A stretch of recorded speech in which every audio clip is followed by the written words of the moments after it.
جس کے سننے کے لیے انشاءاللہ العزیز آپ بے تاب بیٹھے ہیں۔ بے شک بے شک۔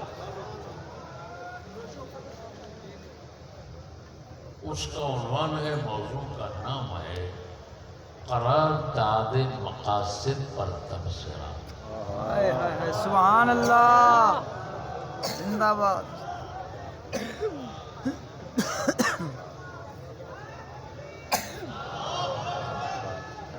ہاں جی، سبحان اللہ۔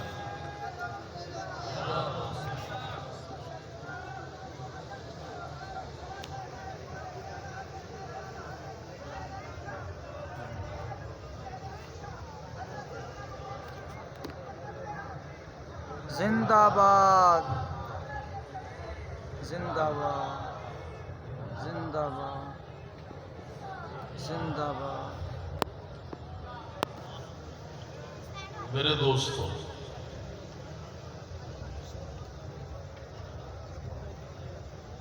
اس موضوع کو پیش کرنے کی ضرورت کیوں محسوس؟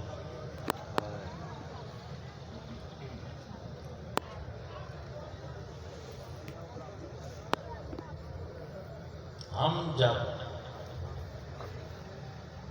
پاکستان کے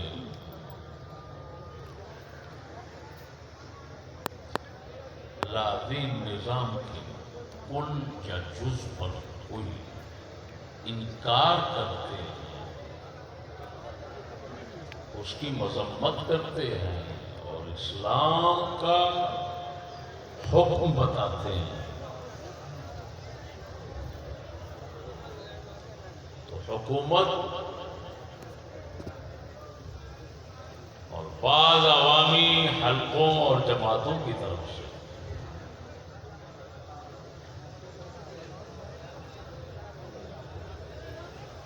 ہمیں پاکستان کا مخالف، پاکستان کا دشمن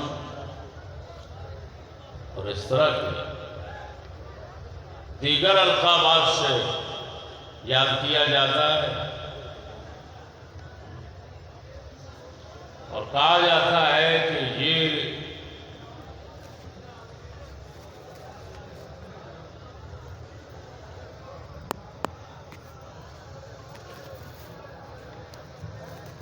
قانون کے، آئین کے خلاف چلتے ہیں، لہذا مجرم ہے۔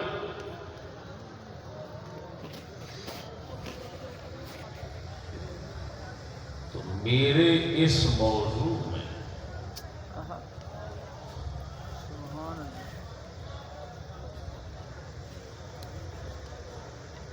ایسے اعتراضات اور ایسی بکواسات کا مکمل جواب اور رد اور ازالہ سبحان اللہ، کیا ہی بات ہے زندگی میں۔ موضوع اردو میں ہوگا اور دنیا سنے گی۔ سبحان اللہ، کیا ہی بات۔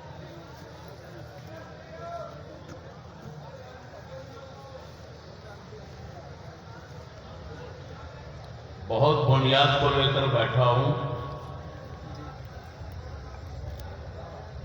جو کچھ کہوں گا، جو بیان کروں گا، دنیا کائنات میں پہلی مرتبہ بیان ہوگا۔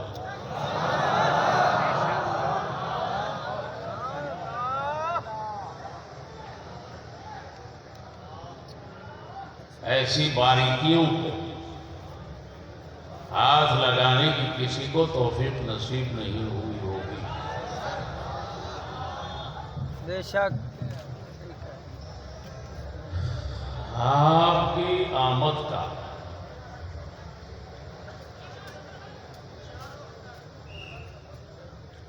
صحیح مول ادا ہو جائے گا۔ سبحان اللہ، کیا ہی بات ہے صاحب۔ دوستو،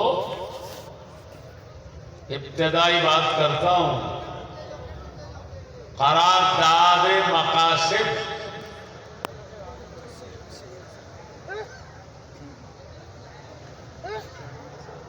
کو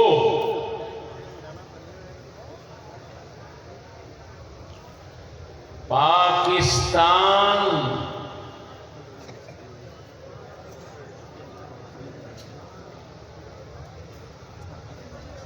کے اسلامی ہونے کا سبب قرار دیا جاتا ہے۔ قرارداد مقاصد سے پاکستان کو اسلامی کہا جاتا ہے۔ ہم نے دیکھنا ہے کہ خود قرارداد مقاصد بھی اسلامی ہے کہ نہیں؟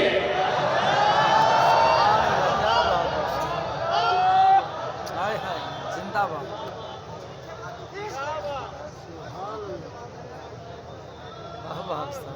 زندہ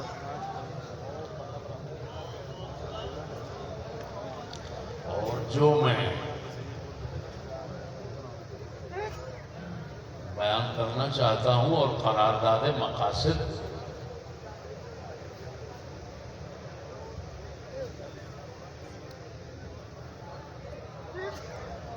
کو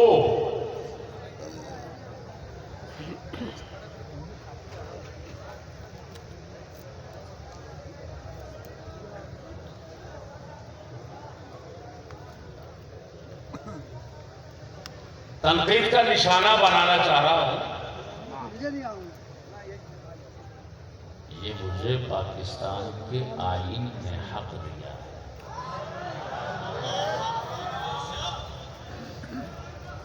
بلکہ اگر میں کہوں کہ مجھے قرارداد پاکستان نے یہ حق دیا ہے تو بالکل ٹھیک ہے۔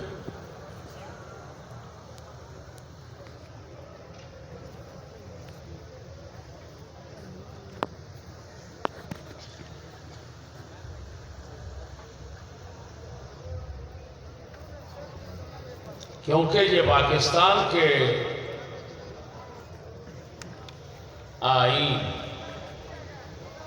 جو کہ منصور بک ہاؤس کچہری روڈ انارکلی لاہور سے چھپا ہوا ہے، اس کے صفحہ نمبر 6 پہ آرٹیکل جس کو کہتے ہیں شق یا دفعہ، دفعہ 2 جس کے لفظ ہیں اسلام مملکتی مذہب ہوگا، جس کو لوگ کہتے ہیں مملکت، لفظ مملکت، اسلام مملکتی مذہب ہوگا۔ اس کی تشریح میں لکھا ہوا ہے، اس سے مراد یہ ہے کہ اسلام کو مملکت کے سرکاری مذہب کی حیثیت حاصل ہوگی اور اس کے لیے کوئی بھی قانون قرآن و سنت کے خلاف نہیں بنایا جائے گا، اور اس مقصد کے حصول کے لیے وہ تمام قوانین اسلام کے سانچے میں ڈالے جائیں گے جو اسلامی قوانین سے متصادم ہوں گے، تاکہ صحیح معنوں میں اسلام کو ملک کا سرکاری مذہب قرار دیا جا سکے۔ شریعت کوڈ اسلامی نظریاتی کونسل کو خصوصی طور پر یہ کام سونپا گیا ہے کہ وہ تمام قوانین کا جائزہ لے، اور اگر کوئی قانون ان کے نظر میں اسلام کی تعلیمات سے مطابقت نہ رکھتا ہو تو اس کی تنسیخ کے لیے سفارش کی جائے تاکہ پارلیمنٹ اس کی تنسیخ کے لیے قانون وضع کرے۔ تو بڑے کھلے دل سے یہ آرٹیکل 2 ہمیں دعوت دے رہا ہے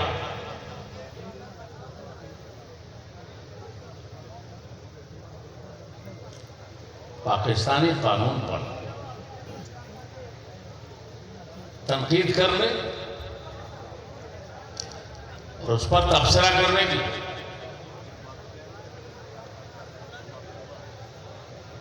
اور ہمیں دعوت دے رہا ہے کہ آؤ اس پر اگر اس کو غلط ثابت کرو گے تو اسمبلی اس کو بدل دے گی۔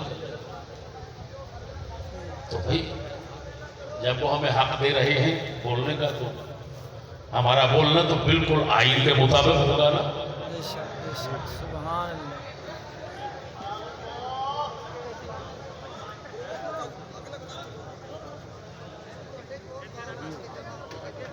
میرے بھائیوں،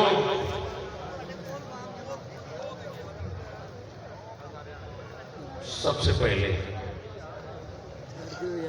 قرارداد سمجھاؤں گا۔ قرارداد کا معنی کیا ہے، کیا مطلب ہے اس کا، قرارداد کیا بلا ہوتی ہے، پھر بتاؤں گا قرارداد مقاصد کیا ہے، پھر بتاؤں گا قرارداد مقاصد کو پیش کس نے کیا تھا، پھر بتاؤں گا قرارداد مقاصد پیش کرنے کی تاریخ کیا تھی، پھر بتاؤں گا کہ قرارداد مقاصد کے مندرجات کیا ہے اور ان پر تبصرہ کیا ہے۔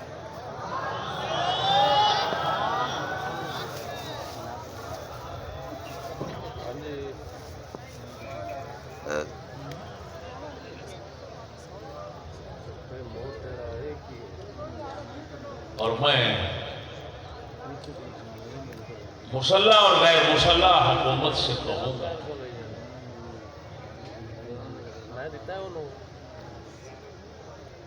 کہ جن باتوں کی تم خود اجازت دیتے ہو، خود دعوت دیتے ہو، ان باتوں پر برہم ہونے کی کوشش نہ کرو۔ کیا بات ہے؟ ناراض ہونے کا کیا معنی؟ کیا تمہارے پاس عقل نہیں؟ جو تمہارے دماغ اور منہ سے نکلتا ہے اس کا تمہیں پتہ نہیں؟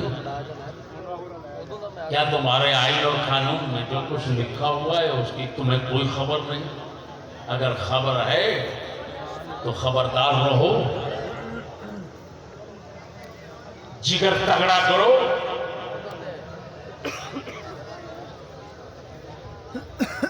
پھر ہم جیسے مسکینوں کی طرف سے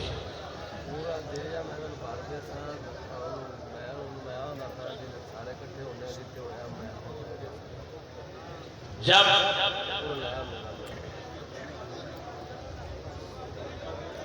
حق سچ کی تنقید آتی ہے، انکار آتا ہے، تو اس کو ٹھنڈے دل سے برداشت کرنے کا حوصلہ پیدا کرو، بدمعاشی دکھانے کا کوئی فائدہ نہیں۔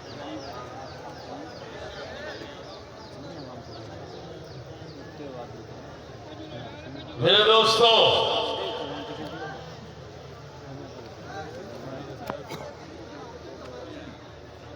لفظ قرارداد سب سے پہلے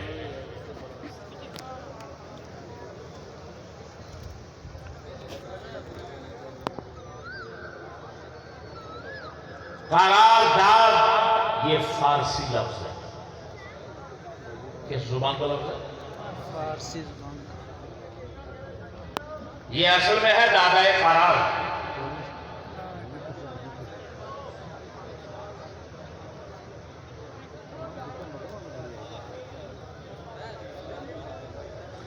قرار دیا ہوا،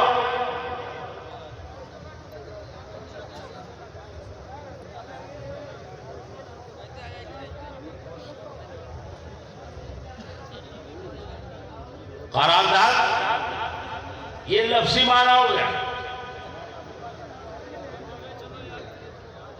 قرارداد عرف میں اصطلاح میں کس کو کہتے ہیں؟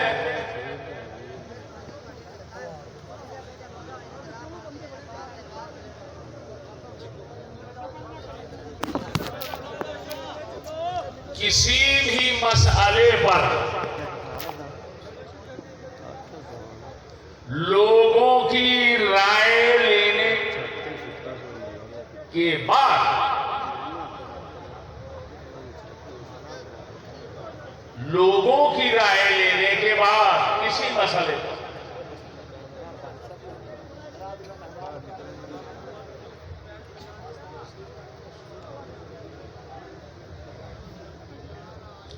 کسی مسئلے پر لوگوں کی رائے لینے کے بعد جو قرار پاتا ہے وہ قرارداد۔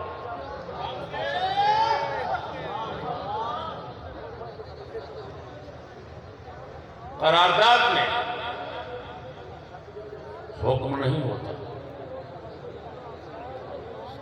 قرارداد میں فیصلہ نہیں ہوتا، قرارداد میں تجویز لی جاتی ہے کہ بھائی یہ مسئلہ ہے، آپ کا کیا خیال ہے؟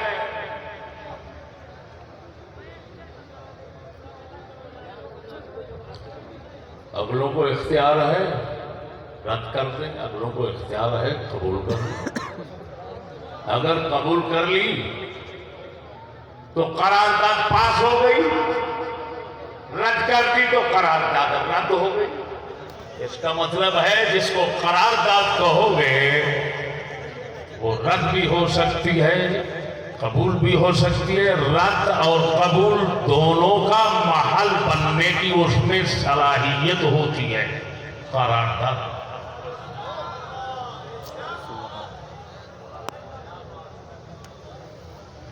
اگر کوئی کمیاں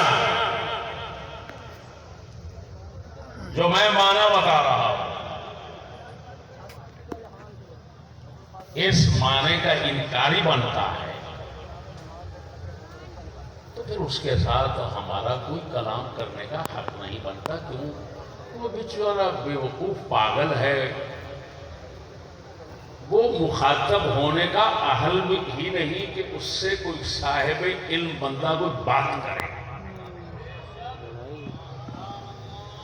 ورنہ جو میں نے بیان کر دیا یہ لغتوں کا، عرف کا، اصطلاح کا یہ خلاصہ ہے، خلاصہ۔ قرارداد کا محل قبول و محل انکار ہونا پکا یقینی ہوتا ہے۔ اگلوں کو اختیار ہوتا ہے ماننے کا، اگر مان لی سب نے کہا ہاتھ کھڑے کر کے جی ہم بالکل اس قرارداد کے ساتھ ہیں تو قرارداد پاس ہو گئی۔ اگر انہوں نے کہہ دیا کہ ہم تو قبول نہیں کرتے قرارداد رد ہو گئی، تو قرارداد رد بھی ہو جاتی ہے، قرارداد قبول بھی ہو جاتی ہے۔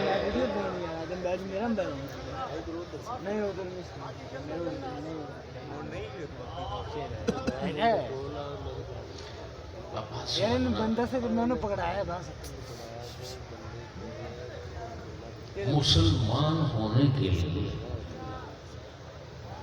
ہر مسلمان کو عقیدہ رکھنا فرض ہے کہ اسلام کوئی قرارداد نہیں۔ جو اسلام کو قرارداد سمجھتا ہے وہ کافر ہے، اسلام سے خارج ہے۔ سبحان اللہ، کیا بات ہے۔ آمنت باللہ وملائکتہ، میں نے اللہ اور اس کے دین کو احکام۔ آمنت باللہ کما ہوا باسمائہ قبلت جمیع احکامہ، ایمان لانا اور قطعی یقینی طور پر احکام خداوندی کو قبول کرنا، یہ ایمان ہے۔ اگر کوئی سمجھتا ہے مجھے اختیار ہے اسلام کے رد کرنے کا یا قبول کرنے کا، وہ ابو جہل سے بھی بڑا کافر ہے۔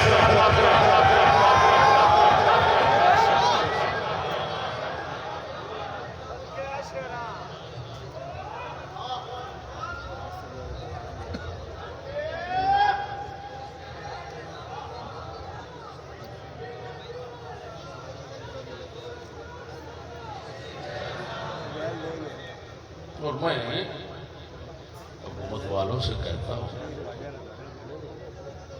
کہ مجھ ناچیز مسکین سے لڑنے بیٹھنے کی نہ سوچو،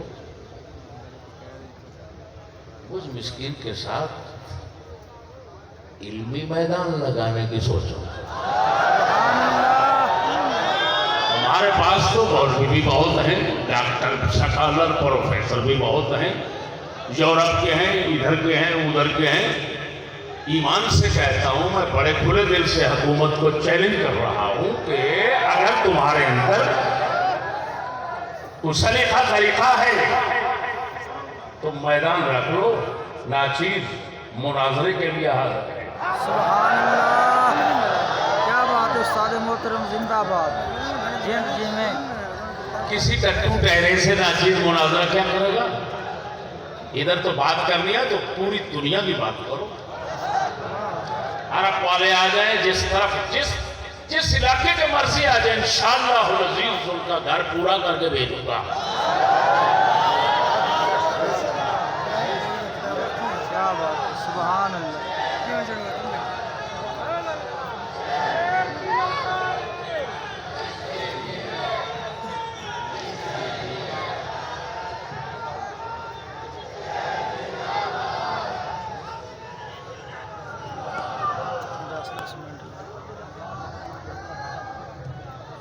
میرے دوستو، یہ بات سمجھ آ گئی. قرارداد کیا چیز ہے یہ سمجھ آ گیا. اور اسلام قرارداد نہیں، جو اس کو قرارداد سمجھے گا وہ کافر ہے، یہ بات بھی سمجھ آ گئی. اردو بن کر نہیں بیٹھنا. اللہ کے فضل سے اسلام کی روح سمجھنے والا بندہ آپ کے سامنے بول رہا ہے. یہ میرے حضرت کبیر اور حضرت صغیر کی عنایتوں کا نتیجہ.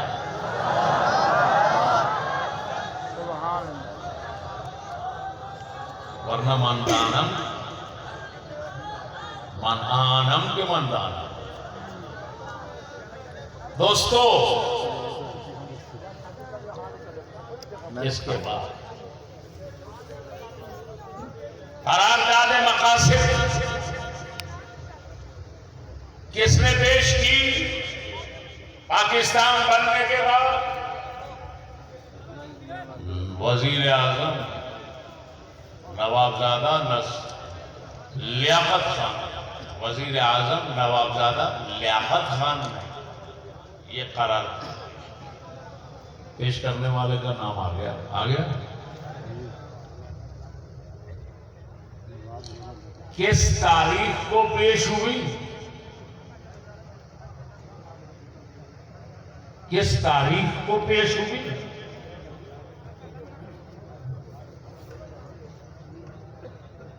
جس طرح کہ میرے سامنے آئین کی کتاب میں لکھا ہوا ہے 1949. 1949 پاکستان کس تاریخ کو بنا؟ 47 48 49. کتنے سال بعد؟ بولو 2 سال بعد یہ پیش کی گئی.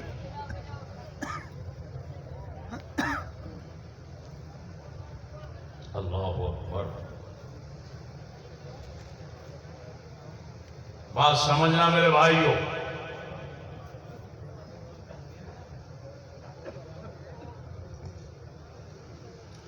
یہ جو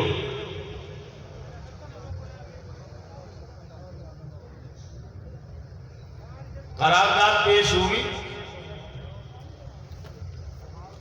اس قرارداد سے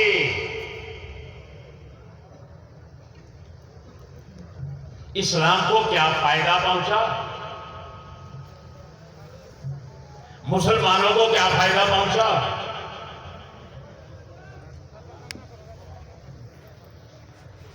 اسی آئین میں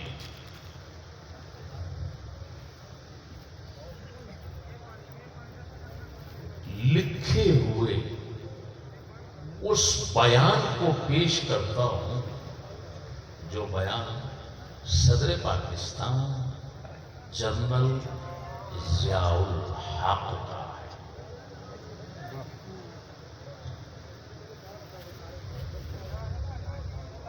آپ کو معلوم ہے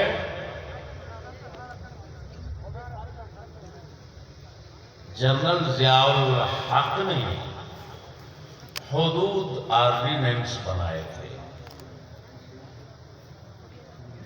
یعنی اسلام کی حدیں جو ہوتی ہیں، زانی کی سزا، چور کی سزا، ڈاکو کی سزا، شرابی کی سزا،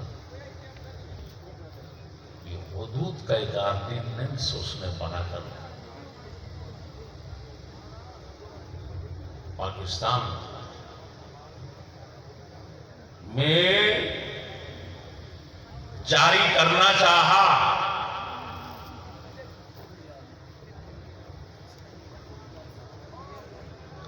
میرے دوستو،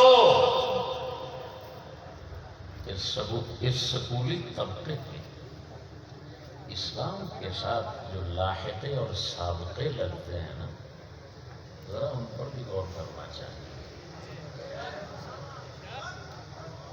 حدود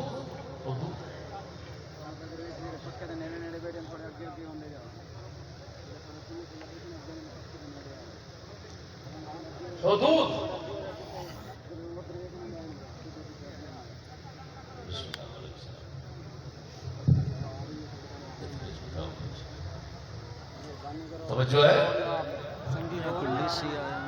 حدود کا لفظ 1400 سال استعمال ہوتا رہا، لیکن اس کے ساتھ یہ لاحقہ آرڈیننس کا کبھی نہیں لگا۔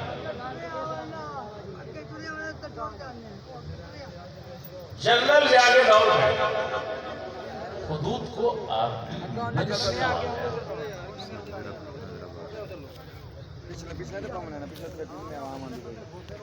کیا چیز ہے؟ آرڈیننس کیا ہے؟ اس کا کیا معنی ہوتا ہے؟ اللہ اکبر۔ آپ اپنے سمجھنا میری بات کو، آپ اپنے حکمرانوں اور اپنے سرداروں کی نیتوں سے اس وقت واقف ہوں گے جس وقت آپ ان کے منہ سے نکلے ہوئے الفاظ کے معنی مطلب کو صحیح سمجھیں۔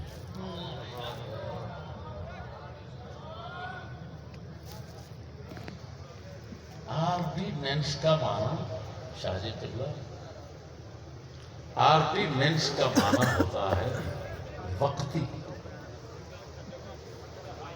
کیا معنی ہوتا ہے؟ حدود آرڈیننس یعنی حدود کا وہ قانون جو وقتی اور عارضی کسی مقصد کے تحت کچھ وقت کے لیے بنایا گیا۔ تو اس سے آپ جنرل ضیاء کی نیت کا ارادہ لگا سکتے، نیت کا اندازہ لگا سکتے ہیں کہ وہ حضرت کیا بلا تھے۔ بلا تو سارے ہی ہیں، لیکن بلاؤں میں بھی فرق ہوتا ہے۔ وہ بلا کیا کہہ رہا ہے؟ آرڈیننس۔ ارے بھائی حدود تو خدا کی ہیں، وہ آرڈیننس وقتی نہیں ہوتے، وہ تو ساری کائنات کے لیے ہمیشہ کے لیے ہے۔ جو شخص اسلام کو مانتا ہے لیکن کسی وقتی ضرورت کے تحت مانتا ہے، وہ تو مسلمان نہیں ہوتا۔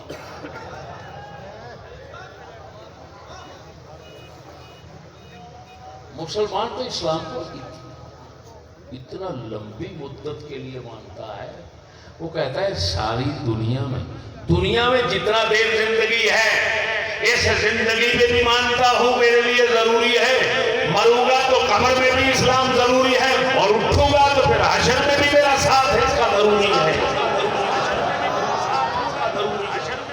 نعرہ تکبیر، نعرہ رسالت، نعرہ تحقیق، عرص فرید آباد شریف، عرص فرید آباد شریف۔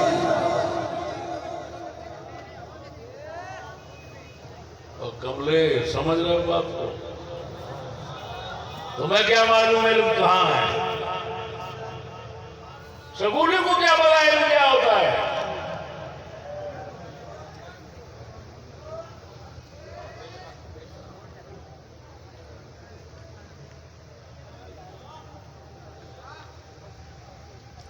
یہ علم رکھتے ہیں حمزے کے ساتھ،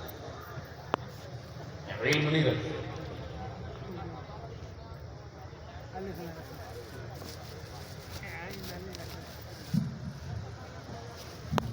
بات سمجھنا،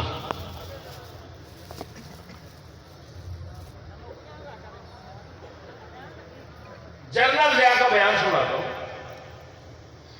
اس نے بتایا، اس نے کیا کیا تھا، اس کا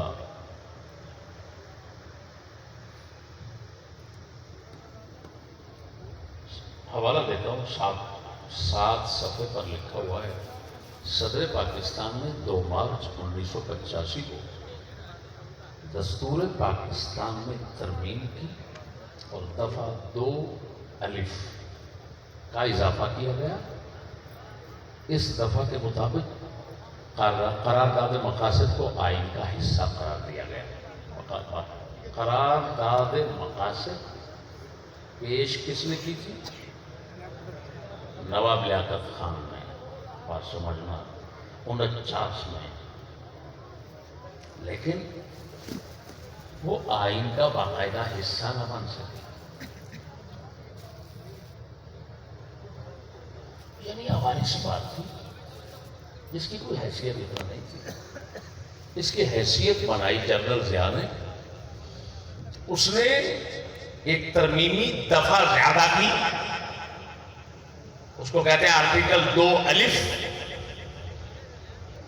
اس کی عبارت ہے قرارداد مقاصد مستقل احکام کا حصہ ہوگی۔ یہ 1985 میں جنرل ضیاء نے کام کیا۔ اب یہ جب قرارداد مقاصد کو پاکستان کے آئین کا مستقل حصہ بنا دیا گیا، کیا بنا گیا؟